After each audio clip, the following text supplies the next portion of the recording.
Boa. Obrigado. Oi, gente. Cabe a mim fazer a última fala, então, para encerrar esse dia maravilhoso aqui, né, com um tema tão importante a ser discutido. Eu sou o Gabriel Marmentini, sou cofundador da CBG Brasil, Associação Brasileira de Câncer de Cabeça e Pescoço. Sou doutor em administração e venho dedicando a minha vida aí há bastante tempo a construir melhores políticas públicas, sobretudo para essa área. Vocês viram a Melissa mais cedo, a Melissa é minha mãe, e juntos a gente vem aí, né, travando batalhas já há 10 anos. Ela falou um pouco das nossas conquistas em 10 anos, mas embora tenha muita coisa bacana a celebrar, a gente também ainda tem muita coisa para alcançar. Então a minha fala ela vai focar principalmente em pontuar questões importantes para que a gente tenha esse registro aqui, para que os parlamentares presentes e os futuros que vão assistir saibam o que a gente precisa continuar colaborando juntos. Então, o primeiro ponto que eu queria destacar é que, em 2019, a gente teve a coragem de começar a fazer pesquisas. Ainda não somos um instituto de pesquisa, com toda a capacidade técnica, metodológica, para poder chegar em achados, né, a ponto de generalizá-los muito bem e emplacar isso. Estamos aprendendo ainda, mas foi em 2019 que a gente teve um embrião da pesquisa cenário do câncer de cabeça e pescoço no Brasil, e recentemente a gente fez a segunda edição com o apoio da Universidade Federal de Santa Catarina. O Gondak, que estava aqui falando conosco online, nos apoiou nesse processo, e isso veio muito de uma carência nossa de não entender muito bem o setor e, às vezes, não encontrar os dados que a gente precisava. Então, pensamos, vamos nós atrás dos dados, vamos perguntar para as pessoas. Na pesquisa mais recente, a gente ouviu 173 profissionais de todas as regiões do Brasil, mais de 10 especialidades diferentes. Infelizmente, não conseguimos todas as especialidades que envolvem a equipe multi. E aí a gente tem algumas evidências, né, que apontam para a estrutura ainda limitada nas unidades de saúde, falta de formação básica em câncer de cabeça e pescoço para muitos profissionais e, consequentemente, falta de educação continuada para atualizar essa formação, falta também de reuniões clínicas para discutir casos do ponto de vista de, né, equipe multi, e a gente poder compartilhar os saberes e reforçar, né, que temos várias especialidades envolvidas no câncer de cabeça e pescoço, e isso, então, apontando também para uma ausência de grupos de pacientes, de acolhimento, pessoas que se encontrem com uma frequência para justamente se reciclar, se conectar e não se sentirem só, né? Então, essa pesquisa que a gente fez, embora ainda não, né, taxativa e com todas as conclusões generalizáveis, né, levantam boas hipóteses que a gente consegue confirmar essas lacunas com outros artigos científicos de outros pesquisadores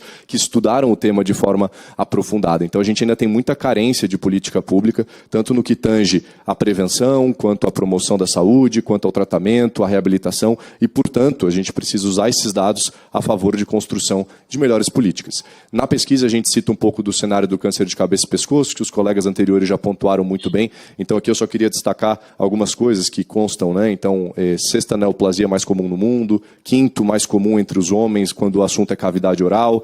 A gente tem 76% dos casos diagnosticados tardiamente, foi o caso da minha mãe, por exemplo.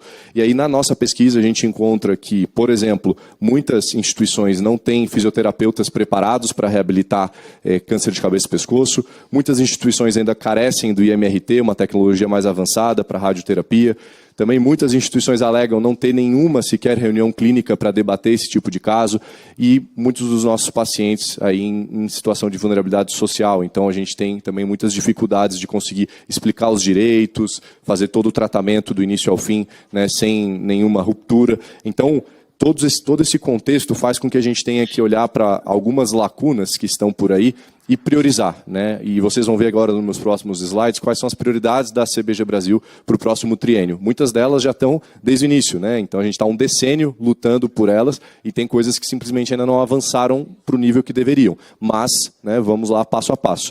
Recentemente tivemos a implementação, a promulgação da PNPCC, que é a Política Nacional para falar de Oncologia, e agora ela não pode ser mais uma lei que fica no papel, né? Então essa é uma nossa grande agenda aí, com todos os capítulos que a compõem. A gente coloca em negrito navegação de pacientes e reabilitação oncológica, porque é onde a gente está mais envolvido e contribuiu, inclusive, para a escrita na reabilitação oncológica, como a Melissa disse muito bem no início, né, colocando mais ênfase na reabilitação para pacientes como a Melissa e como todos os nossos colegas que têm mutilações faciais distintas, né, no câncer de cabeça e pescoço. Então, essa é uma grande prioridade, gente. Enquanto sociedade civil, parlamento, a gente precisa fazer com que isso, de fato, vá para o executivo do ponto de vista de execução, que chegue na ponta e que traga as melhorias que a gente deseja.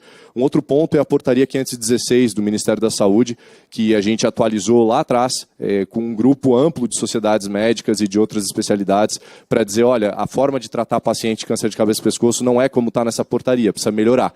E aí a gente reescreveu todo o processo, submeteu para a Conitec, né? A gente teve alguns avanços de lá para cá, mas ainda assim não está concluído isso aí. Então, desde 2019, a gente está nesse assunto com a Conitec. Claro que teve pandemia no meio, dificuldades, mas e aí? Tanto tempo para a gente poder atualizar uma documentação importante.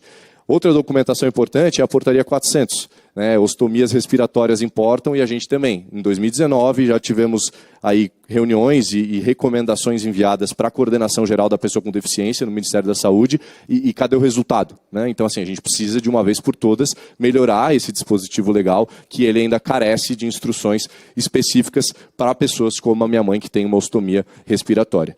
Em Santa Catarina, a gente fez uma grande inovação, é o único estado do Brasil que hoje cuida das pessoas com necessidades como a da minha mãe para reabilitar tanto a parte pulmonar quanto fonatória, e a gente quer levar isso para o Brasil todo. Então estamos aí na iminência, né, esperamos de publicar e implementar esse protocolo nacional que, inspirado na situação de Santa Catarina, seja então um norteador para o Brasil inteiro, para que a gente não precise mais ficar implorando pelo básico, que é poder respirar e falar. Também estamos desenvolvendo uma linha de cuidado integral para mutilados faciais. Aqui temos nosso colega Herbert, que já foi citado, é nosso voluntário, e que é uma pessoa que se enquadra nesse contexto e que merece melhores políticas públicas. A gente, como Conselheiro Nacional da Saúde, Melissa, inclusive, precisou sair porque está iniciando uma reunião do Conselho Nacional de Saúde. Escrevemos uma recomendação via CISB, que é a Comissão Intersetorial de Saúde Bucal, justamente para poder dizer, olha, mutilados faciais importam. Então, essa é uma agenda que eu gostaria que todos vocês se comprometessem e a gente juntos buscasse melhores políticas públicas para essas pessoas.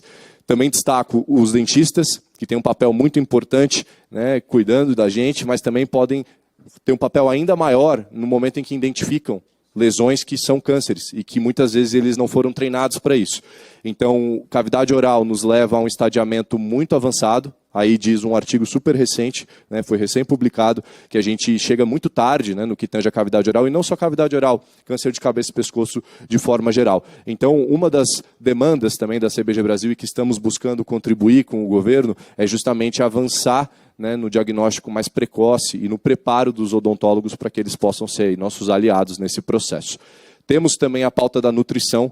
Né, pessoas como a minha mãe precisam, muitas vezes, de uma nutrição especializada. Ela ficou 6 meses com sonda, precisou se alimentar, né, com produtos específicos. E agora, com a política nacional, né, que foi a PNPCC Nacional de Oncologia, que fala sobre nutrição, entre outros PLs que a gente acompanha, a gente precisa valorizar mais a importância, né, da nutrição, tanto no antes, como no durante, como no depois, porque faz a diferença, né, salva vidas. Então, ali, uma foto eu e minha mãe, quando ela precisou de um cuidado específico. Outro destaque, gente, é a imunização. Na mesma lógica da nutrição, tem o antes, tem o durante e tem o depois. O paciente recebe todo um tratamento com uma carga pesada e precisa estar com um sistema forte para isso. Então, vacinas para pacientes crônicos, né, no caso aqui nosso do câncer, importam e muitas vezes não são bem comunicadas. A gente criou uma carteirinha específica de vacinação para os nossos pacientes saberem o que eles podem buscar, né, e estamos estimulando constantemente, né, que mais pessoas emitam essa carteirinha, é gratuita, para que a gente popularize esse tema da imunização. Temos ainda uma agenda relacionada à saúde mental, já foi dito anteriormente, né, citado que o suicídio infelizmente é alto, então não vou me alongar nesse ponto, mas isso não pode ser tabu, a gente precisa falar de saúde mental em todos os cânceres, né, em todas as enfermidades, mas temos sim literatura que suporta o fato de que câncer de cabeça e pescoço tem uma taxa ainda maior e isso não é bacana para ninguém. O tabaco também já foi falado aqui, cigarros eletrônicos na moda e esses dispositivos eletrônicos, então, precisam ser combatidos, né? Vem com uma falácia aí de a gente parar de fumar, mas na verdade não é muito bem o que a gente tem visto na prática. Então, nos comprometamos aqui todos juntos a ficar muito atento às inovações da indústria quando ela vem para inovar não por bem, mas por mal. E aqui no nosso caso a gente vem tendo muitos casos de gente muito jovem com o cigarro eletrônico e também relacionado ao HPV, que se conecta com a pauta anterior de imunização. Portanto, né, vacinas salvam vidas. Aqui o Marcos acabou de falar, eu pontuo apenas para destacar a importância da gente ter uma agenda mais articulada, buscando novas tecnologias tecnologias, não só a que ele apresentou, mas tudo que se envolva com teste molecular, terapia-alvo, imunoterapia, equipamentos, né? Temos dificuldades orçamentárias? Sim. Então, que a gente discuta essas dificuldades orçamentárias com mais, né, transparência, com capacidade de resolver os problemas e não ficar sempre nos argumentos de que falta dinheiro para tudo. O câncer de pele, caso vocês não saibam, a maior parte dos cânceres de pele são na região da cabeça e pescoço. Então a gente tem sim que trabalhar com coisas muito básicas, como entregar protetor solar para as pessoas, um chapéu, um boné, sobretudo na área rural, né? Várias pesquisas apontando para a dificuldade dessas pessoas, de fato, em se proteger e, portanto, tendo cânceres que são muito mais evitáveis. Vamos dizer assim, dá para prevenir mais fácil com algumas atitudes simples, só que a gente tem ainda muitas dificuldades. 9 em cada 10 tumores da pele estão na região da cabeça, né? Couro cabeludo com uma expressividade ali de 13% de cânceres. E aí, se encaminhando aqui para o fim, gente, a gente está no Julho Verde, né? A campanha nacional aí de prevenção do câncer de cabeça e pescoço, que várias organizações colaboram, como o Rogério Dedivitz destacou no início, a SBCP iniciou esse processo lá atrás e desde então a CBG Brasil vem engajando também com a sua própria campanha, entre outras organizações que colaboram para que a gente popularize esse tema, né? E esse ano a nossa campanha tem essa nomenclatura da boca aos pulmões para que a gente também destaque a importância de lembrar que muitas das metástases de câncer de cabeça e pescoço acabam indo para o pulmão. Então a gente também tem que olhar para políticas públicas específicas para pulmão, porque se o caso está grave em câncer de cabeça e pescoço, a tendência é que também aumente para pulmão no momento em que a gente não trata problemas que vão poder gerar uma metástase aí depois. Então engajem com a campanha, acessem o site julioverde.acbgbrasil.org para vocês conhecerem, baixarem os materiais, pedirem materiais para fazerem aí ações nos seus territórios. Esse é meu último slide aqui, só para pontuar que na minha tese de doutorado eu mapeei diversos problemas que existem no campo do câncer de cabeça e pescoço. Eu não apresentei nem metade deles, são muitos, mas a gente aqui não é de ficar reclamando, é sim de buscar soluções. Então, que a gente saiba priorizar juntos algumas dessas alavancas para a gente buscar melhorias, porque a gente precisa ir progredindo, sentir avanços, de modo que menos pessoas fiquem pelo caminho.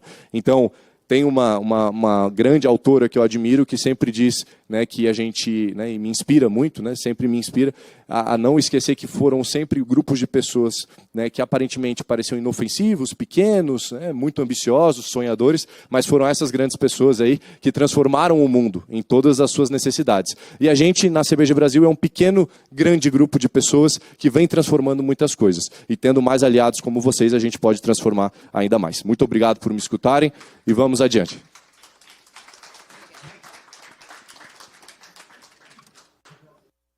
Agradeço ao senhor Gabriel Marmentini por suas contribuições.